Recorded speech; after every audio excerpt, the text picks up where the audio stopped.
call the meeting to order. I know we have a few that are coming late, so they'll come in afterwards. Am I loud enough? Okay, so let's call roll. Rusty. Here. Rich. I can't remember. Ram. Susan, sorry. He'll be late. Ken. Here. Teresa. Here. Okay, and who else is? Harvey. And David Cook. Okay, Rusty, will you say the invocation? I'm glad if you please bow our heads. Heavenly Father, we do thank you for today, Lord. We thank you for the many blessings you continue to shower upon our community, Lord. I ask that this body here be entrusted, Lord, to find ways that we can glorify your kingdom in earth and take care of our community. So many needs out there, Lord, and again, empower us, enlighten us to come together, to work as a team, and as a community to find a way to solve some health issues around our community. Thank you for all the members that are here and not here. Ask you please spread protection around all the families here. These are in play in your name. Amen. Amen. Thank you, Rusty. We'll move on to public comments. Do we have any public comments? Hearing none, we'll move on to the approval of the previous minutes. Has everyone had a chance to read them? Motion to approve. We have a motion. I'll second that. We have a second. All in favor? Aye. Minutes are passed, okay? We're going to move right into the most important thing that we have tonight, and that is recognition of Dr. Marino. So, I am here. This is your last meeting, so we'd like to say a few words for your dedication. Dr. Marino, your dedication to our community's health and well-being has been nothing short of inspiring. From the very beginning, you played a pivotal role in laying the foundations of Marion County Hospital District, particularly with initiatives like fitness and nutrition in schools and Active Marion Project and Beacon Port. Your vision and commitment have positively impacted countless lives, and your legacy will continue to shape our efforts in the years to come. Despite facing significant personal challenges, including a horrific accident that left you unable to drive, your unwavering dedication to your responsibilities as a trustee never wavered. Your resilience, perseverance, and sense of duty are qualities that we deeply admire and will always remember. As you embark on the next chapter of your journey, please know that your contributions have left an inevitable mark on our organization and our community. We wish you continued success, good health, and happiness in all your future endeavors. Thank you, Dr. Marino, for everything you've done over the past 12 years and continue to do. You are always an inspiration to us all. Thank you.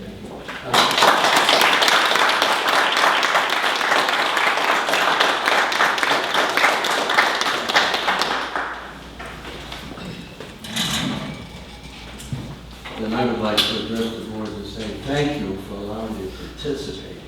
This has been an exciting time to watch the hospital go from what it was to what I see us doing now for the community. It is really, really great. And I'm very proud to have been a part of this endeavor. Thank you. Thank you. Thank you so much.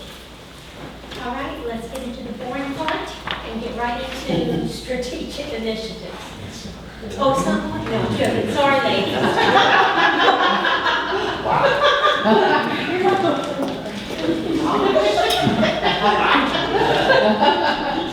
Come on. Good evening. I have the wonderful privilege to introduce a couple of special speakers that we have this evening. First of which being Mayor Ben Marciano. He recently created a health and wellness committee that Deborah and I are honored to participate in. One component of that is increasing physical activity for local Ocala citizens. We are utilizing the Active Marion Project's Step Challenge app quite a bit. We are finishing up currently with our local leaders Step Challenge, and we have several more exciting challenges to come. Ben's going to come up and share with you a little bit about his perspective on what he's seen for some of the city staff and some amazing success stories, and then we have a video to show. I was going to say, you said boring when I was coming up to say. That's what I meant. Sorry, let me get the language.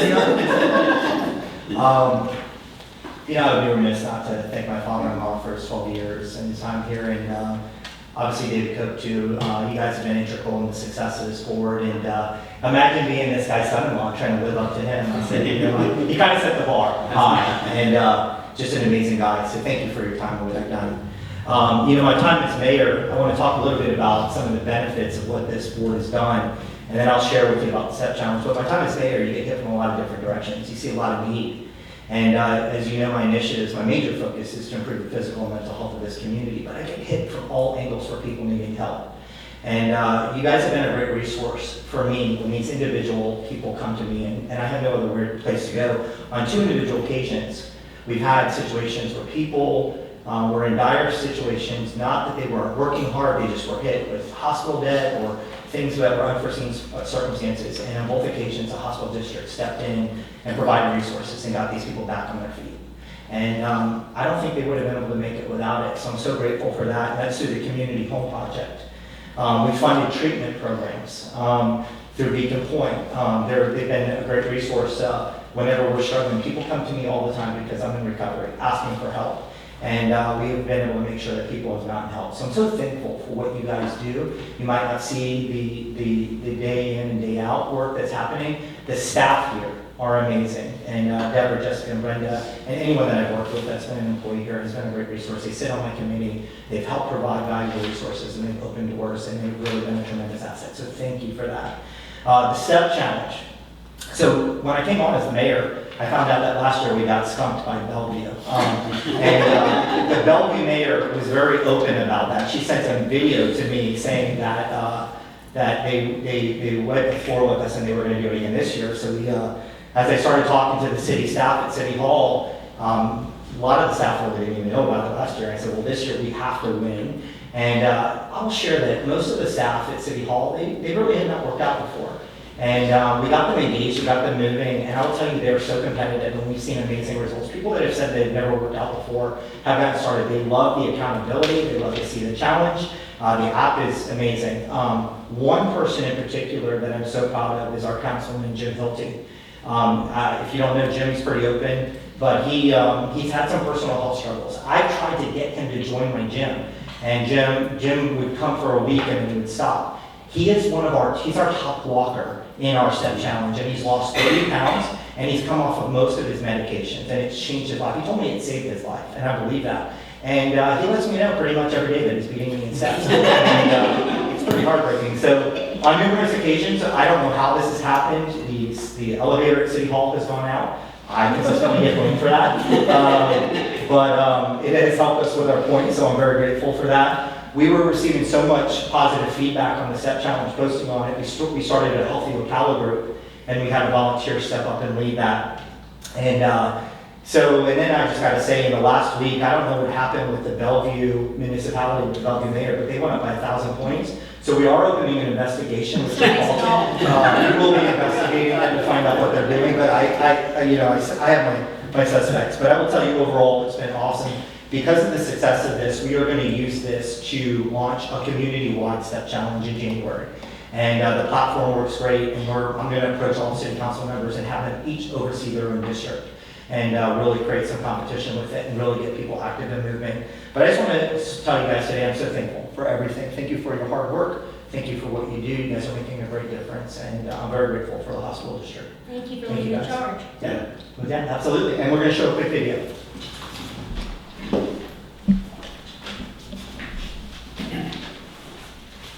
We gotta get past that face. Ocala, Ben Marciano, Mayor of Ocala. I am so excited to talk to you about the STEP Challenge that's been happening through the AMP program. We have seen great results at City Hall. Staff that have really never worked out before have been getting active and just seeing awesome results. We are excited to bring to you in the next couple months that we're going to open this to the whole community. The thing that makes this great is that there's accountability, there's challenges, and it's really easy to do. So I hope that you will join us in the next STEP Challenge and improve your overall health. It costs nothing to do. It's real simple. You can just join, and it's literally the simplest thing you can do is just go out for a walk. The STEP Challenge just gave me something that I can be as an individual, and I'm also part of a team. A lot of my coworkers will walk to Publix for lunch, or we walked to Earth Origins a couple times. I've walked with the IT department, so we kind of are building a little walking community. My physical well-being has been a whole lot better this came along. It was just an opportunity to really get focused on it. And yeah, 22 pounds is what I've lost so far. The challenge just gives you that internal push that you need. Mentally and physically, I feel a whole lot better. I hope these testimonies have motivated you to take the next step. I promise you it'll be worth your while. I look forward to seeing you in the next step challenge. All right. Wonderful.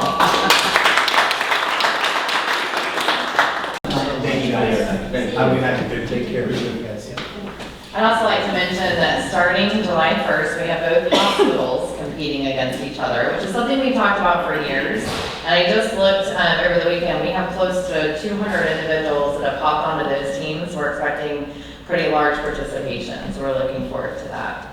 My next topic is also related to Active Marion Project. In 2021, the AMP program created the Diabetes Consortium, which is comprised of a lot of local partners, with the goal of increasing access to diabetes education, free diabetes education throughout the community.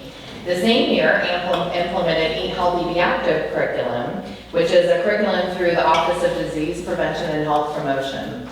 And that year when we created these amazing chronic disease prevention programs, with really the goal of going to all of the outlying communities and making sure everyone has access to all of these free programs to really change their lives and change their chronic disease outlook. The Marion County Public School System came to us and they said, our bus drivers are experiencing a bit of a crisis and they're failing their DOT physicals, a lot of which was diabetes and other diseases or things related to obesity.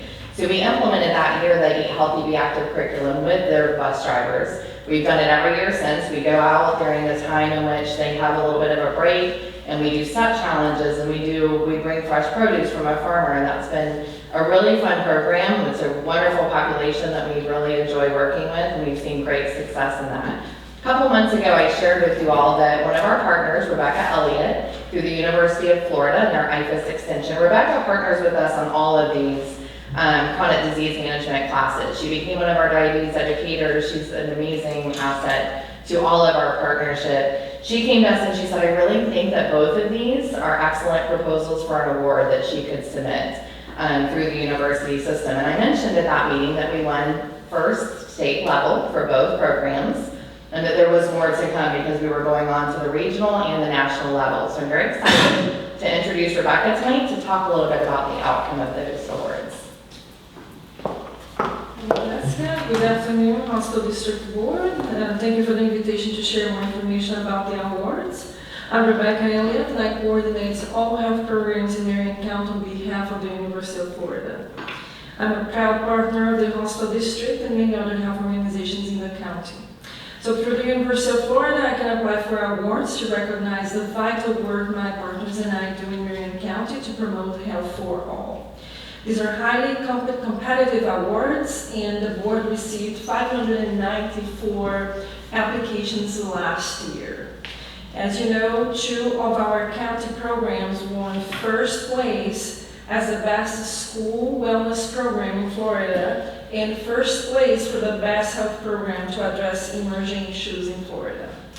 Florida applications that are first place state winners like ours, they move upwards to compete at the regional level against 15 other states, southern states, and the national level, and then at the national level against all states. So I'm here to proudly announce the work we did in Marion County last year for the public school bus drivers, and the diabetes management program also won the first place at the regional level. Finally, the diabetes program won second place at the national level. Each partner will receive an award certification in September, and I will travel to Arizona to collect the certificates. Also, the county administration plans to recognize us during the commissioners' meeting in October. Thank you, Hospital District, for joining forces with the University of Florida Extension and other organizations to serve our local community better. These awards are a reflection of the excellent service we have been offering to our local community. They benefit all of us, including the community. Thank you so much, and let me know if you have any questions. Thank you. That's wonderful. Thank you. We're moving. Do we have Wilshire?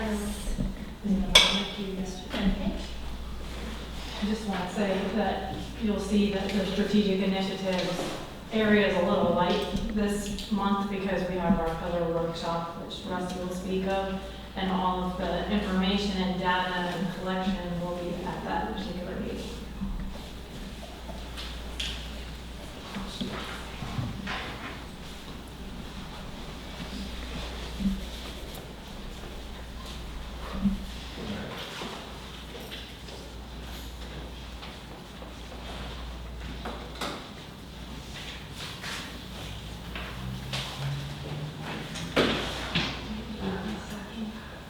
Yes.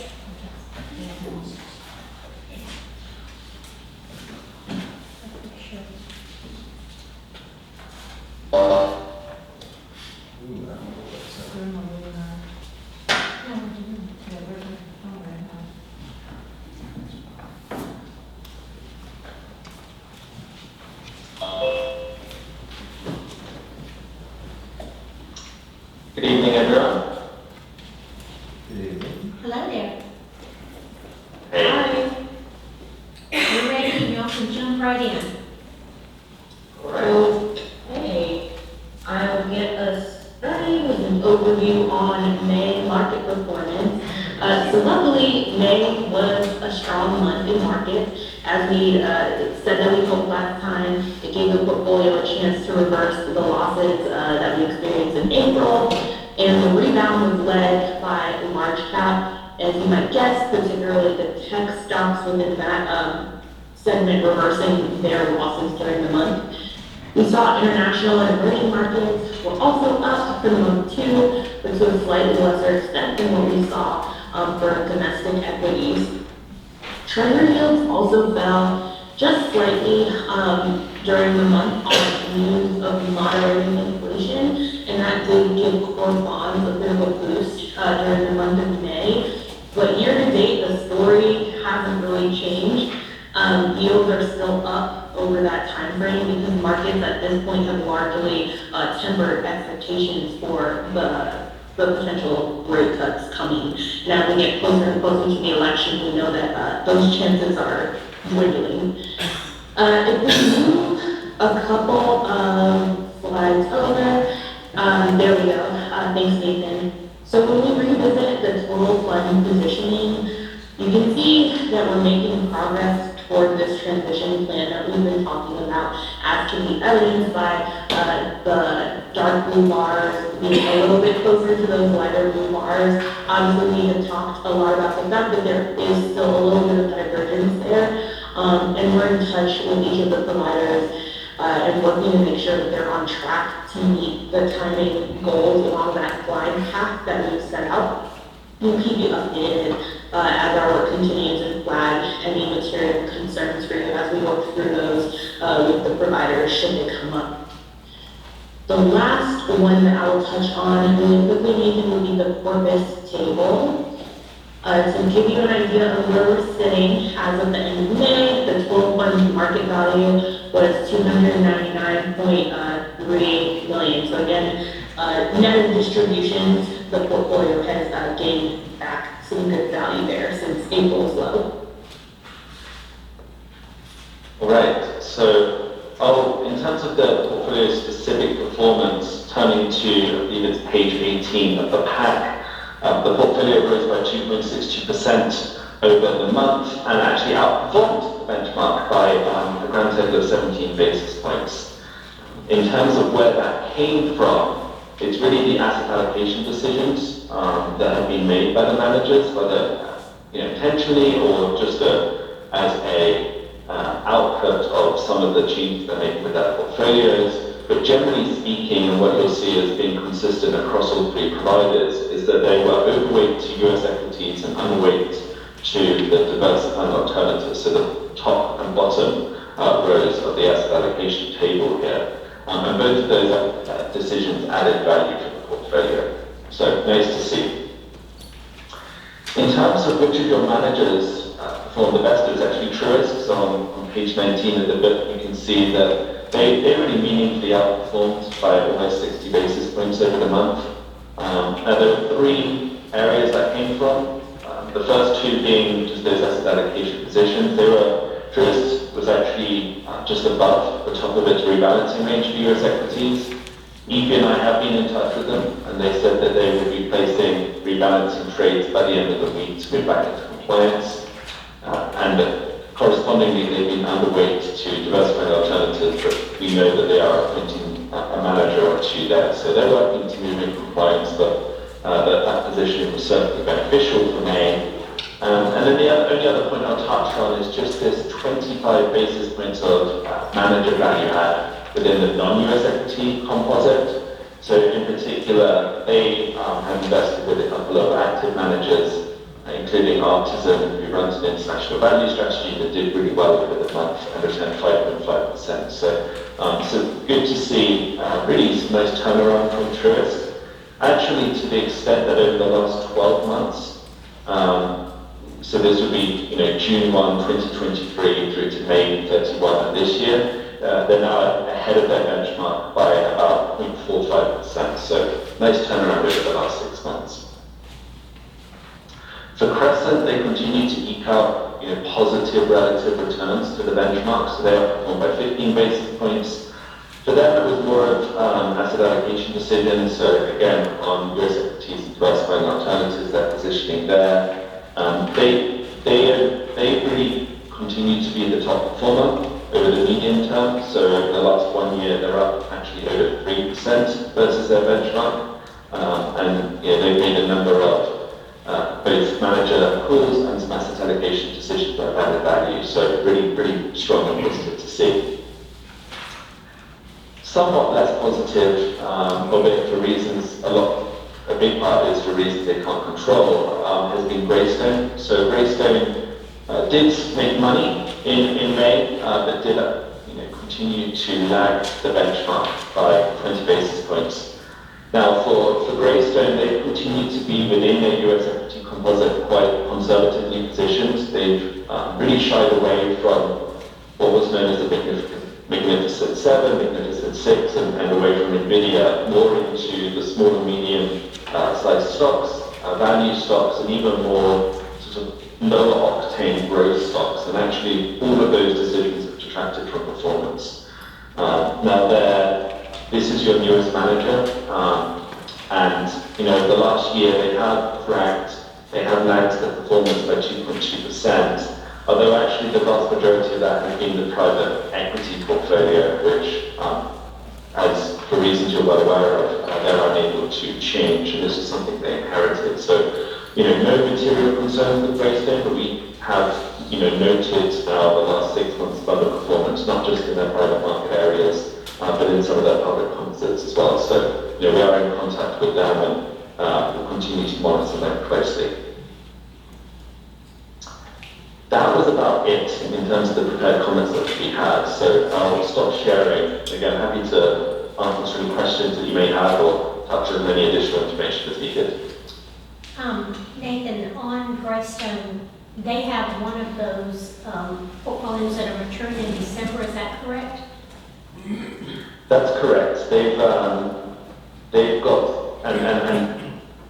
a private equity portfolio, Teresa, that I believe is maturing this year, and they'll actually be able to redeploy that into a name that they can stand behind and we can hold them accountable against.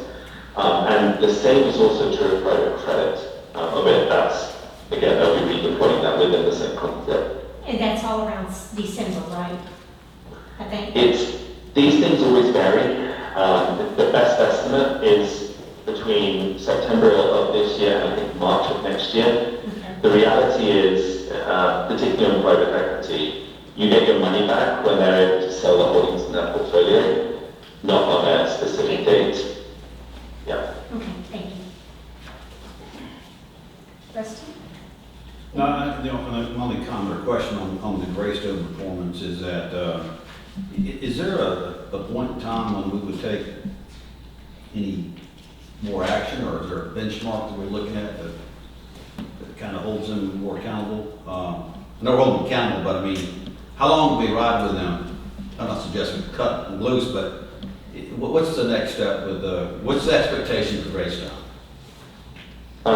It's a great question, Rustin. As alluded to, it's been quite hard with them because of they've only really been able to control for that half of the portfolio. What they inherited.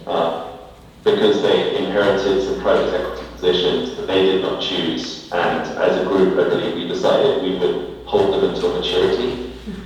That being said, Rusty, and nicely kind of stolen that thunder, one of the action items we had for the second half of the year was to try and design a manager watch list and some criteria by which we can keep them accountable and hold their feet to the fire. So watch this space, and we'll probably be bringing that up with you towards the end of the summer or at the in-person meeting.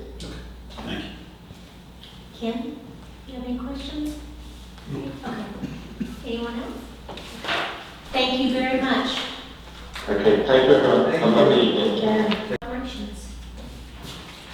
Madam Chair, in operations, you should have in your package, which should be the operations manual. We've been discussing this with staff for a couple of months now. In that manual, you'll see a couple of things that we need to take action on. We can, I guess, do them all at one time if you don't mind. But within that body, you'll see, like I said, a couple of things. One is our public records. We now have a policy and procedure for public records. It's pretty much been reviewed by council, so they reviewed this. Also, we have in the operations manual, I believe it is request for funding.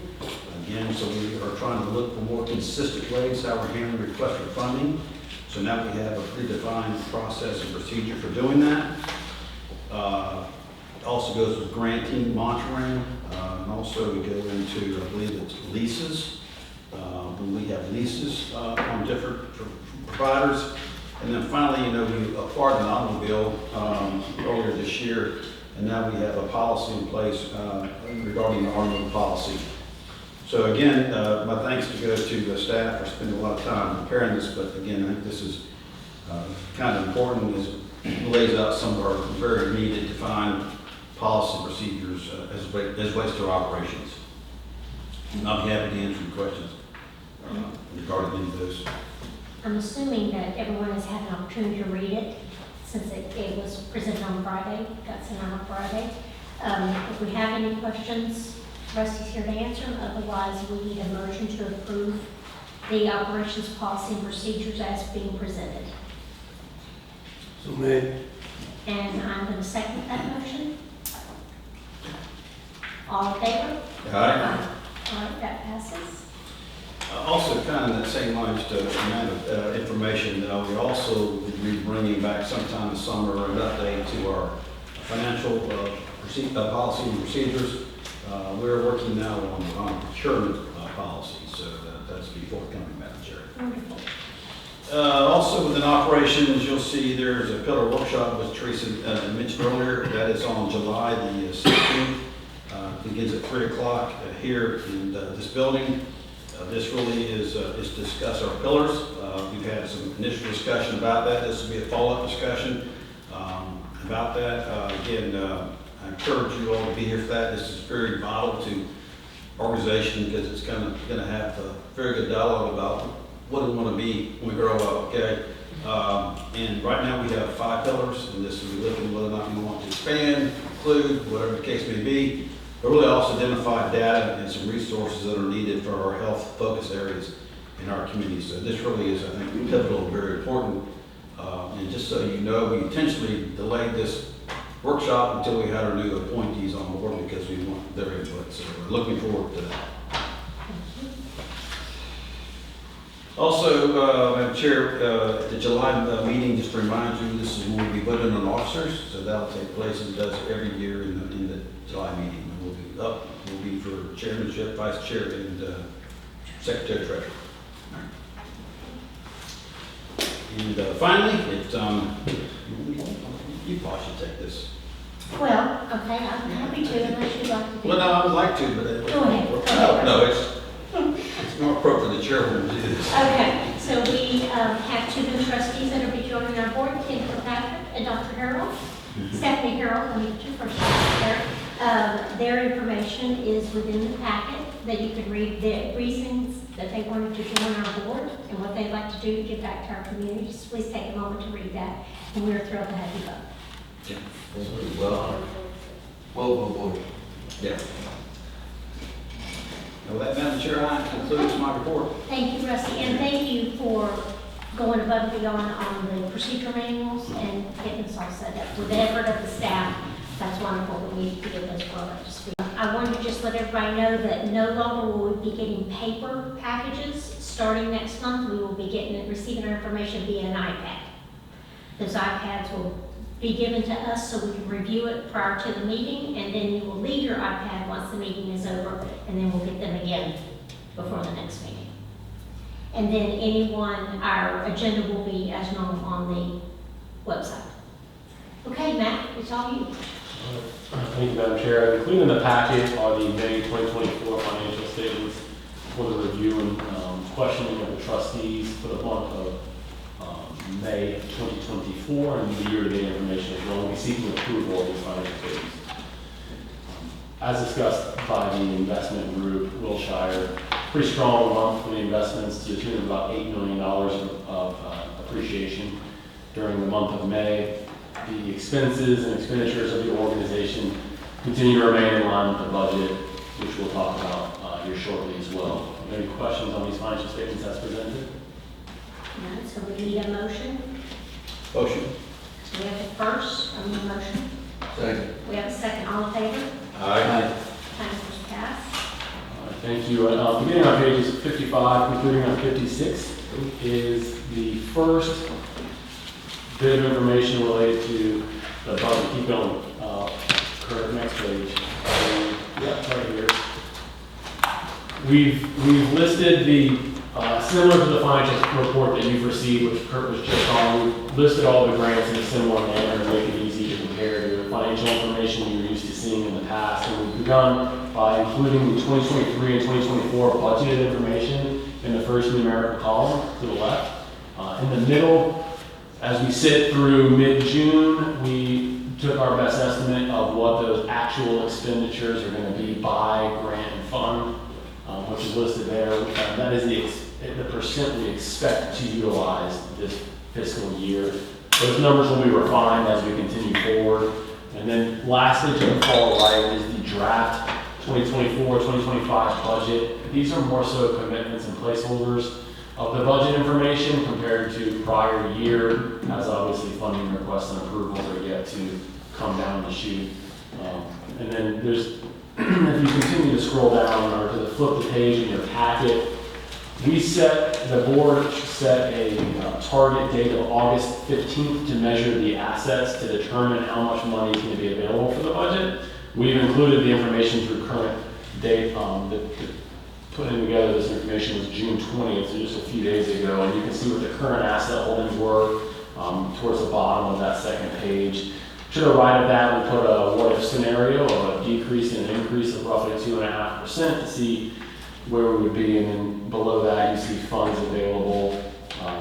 Currently it's $991,000, and under a worst-case scenario, $686,000. So the trustees are to hit the target above and beyond any of the prior year budget items. That would be the opportunity of the trustees.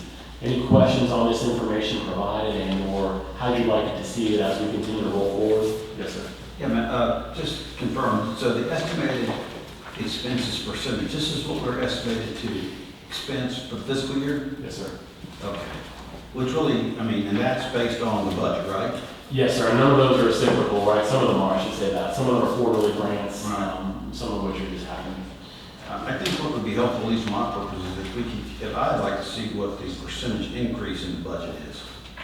Based on two things. One, the budget from last year, also increase on the estimated expenses for this fiscal year.